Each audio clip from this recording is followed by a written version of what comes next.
அளவற்ற அருளாளனும் நிகரற்ற அன்புடையனுமாகிய அல்லாவின் திருப்பெயரால் அல்லாவின் சாந்தியும் சமாதானமும் பெருமானார் ஸல்லல்லாஹு அலைஹி வஸல்லம் அவர்கள் மீதும் அவர்களை பின்தொடர்ந்து நல் அமல்கள் செய்யும் அனைவர் மீதும் உண்டாவதாக. இக்காணொளியில் திருக்குரான், ஹதீஸ் மற்றும் மார்க்க அறிஞர்கள் தொகுத்த நூல்களில் இருந்து தகவல்களை காண்போம். அஸ்ஸலாமு அலைக்கும்.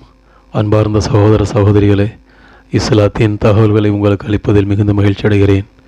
அல்ஹம்துலில்லாஹ், வஸ்ஸலாத்து வஸ்ஸலாமு அலா ரசூலுல்லா. இந்த காணொளியில் முக்கியத்துவம் வாய்ந்த குர்ஆன் வசனங்கள் பகுதியை 3 காண்போம்.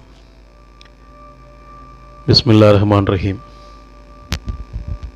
அல்லாஹ்வின் தூதர் ஸல்லல்லாஹு அலைஹி வஸல்லம் அவர் கூறினார்கள், குர்ஆனை ஓதி வாருங்கள்.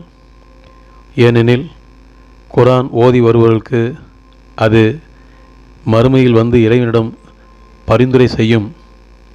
இரு ஒளிச்சுடர்களான அல் பக்கரா மற்றும் ஆல் இம்ரான் ஆகிய 2 அத்தியாயங்களையும் ஓதி வாருங்கள்.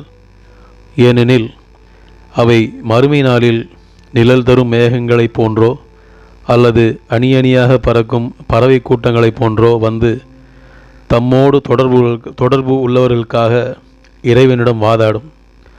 அல் பக்கரா அத்தியாயத்தை ஓதி வாருங்கள்.